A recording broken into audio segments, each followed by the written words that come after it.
मनसे कार्यकर्त्याने थेट स्टेशन मास्टरच्या कॅबिनला चिपकवले निवेदन।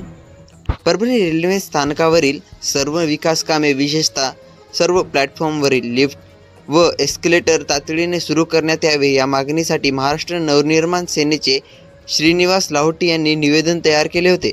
मात्र स्टेशन मास्टरने निवेदन स्वीकारण्यास नकार दिला, तेव्हा कार्यकर्त्यांसमवेत त्यांनी थेट स्टेशन मास्टर यांच्या कॅबिनच्या भिंतीवर सदरील निवेदन चिपकवले। तसेच शिवसेनेचे खासदार संजय जाधव यांची लाहोटी यांनी भेट घेऊन या मागण्यांसंदर्भात एक तपशीलवार निवेदन सादर केले। त्याद्वारे परभणी रेल्वे स्थानकावरील विकास कामे खोळंबली आहेत। अस्वगतीने ही कामे सुरू असून त्यामुळे दररोज हजारो प्रवाशांना या कामांचा नाहक त्रास होत आहे। विशेषतः परभणी रेल्वे स्थानकावरील सर्व प्लॅटफॉर्मवरील लिफ्ट व एस्केलेटर या दोन्ही यंत्रणा पूर्णतः बंद असून निव्वळ शोभेपुरत्या ठरलेल्या आहेत। या दोन्ही यंत्रणा तात्काळ कार्यान्वित करणे गरजेचे आहे। अधिकाऱ्यांना या संदर्भात आपण वारंवार निवेदन सादर केली, त्याकडे लक्ष वेधले, परंतु रेल्वेच्या अधिकाऱ्यांनी त्या गोष्टींची काळी मात्र दखल घेतली नाही, अशी खंत लाहोटी यांनी व्यक्त केली।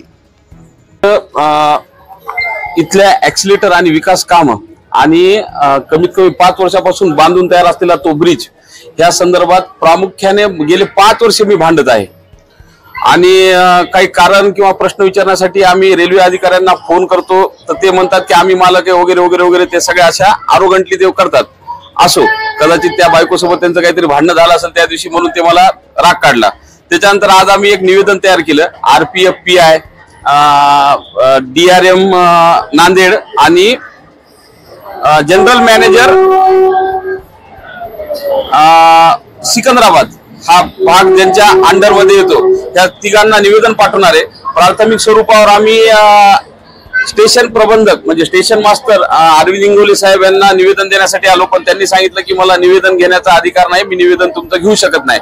आणि आमच्या ज्या समस्या आहेत, ॲक्सिलेटर असो, लिफ्ट असो, या सगळ्या बंद आहेत, म्हणजे कधी सुरू असतात कधी बंद असतात। आणि जे ह्या लिफ्टचं काम आहे, कमीत कमी प्रायोरिटीवर त्या लिफ्टचं काम करून त्या तात्काळ सुरू करायला पाहिजे, तसली कुठली परिस्थिती नाही। आणि इथं म्हणजे भोंगळ कारभार झालेला आहे। इथं कोणी कोणाला म्हणजे अडचण जर असेल तर ती मांडायची कुठं, ह्याचा सुद्धा फार मोठा प्रश्न इथं आहे। त्याच्यामुळं आम्ही महाराष्ट्र नवनिर्माण सेनेतर्फे मेल तर करणारच आहे, पण हे निवेदन इथं चिटकवलेलं आहे आणि आमच्या मागण्या आणि 15 दिवसाचा ह्यांना वेळ दिलेला आहे। 15 दिवसात जर नाही झालं तर ज्याच्यासाठी महाराष्ट्र नवनिर्माण सेना फेमस आहे आणि सोनू लाहोटी, त्या हिशोबाने एक अनोखं आगळं वेगळं आंदोलन या रेल्वे स्टेशन परिसरात आम्ही करणार आहोत। 15 दिवसात किमान आमच्या प्रश्नाची उत्तरं तरी द्यायला पाहिजे यांनी। DRM साहेबांसोबत चर्चा झाली, पण त्यांनी कुठला तरी राग माझ्यावर काढला, त्याच्यामुळे मी काय त्यांना परत फोन केला नाही। आंदोलन लाज वाटली पाहिजे या पूर्ण रेल्वे प्रशासनाला, या पद्धतीचं अनोखं आंदोलन करेल लोकशाही पद्धतीने।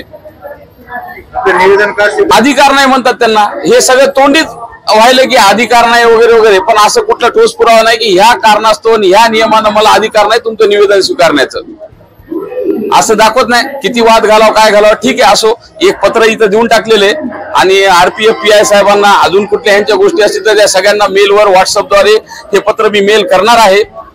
आणि त्या हिशोबानं नाही जर झाल्या मागण्या मान्य तर 15 दिवसानंतर 100% आंदोलन, लोकशाही पद्धतीनं अनोखं आंदोलन। जय महाराष्ट्र। सन्माननीय व्यासपीठाचं महाराष्ट्र सैनिक, आज परभणी रेल्वे स्थानकामध्ये शौचालय संदर्भात खूप प्रवाशांची गैरसमज होत आहे।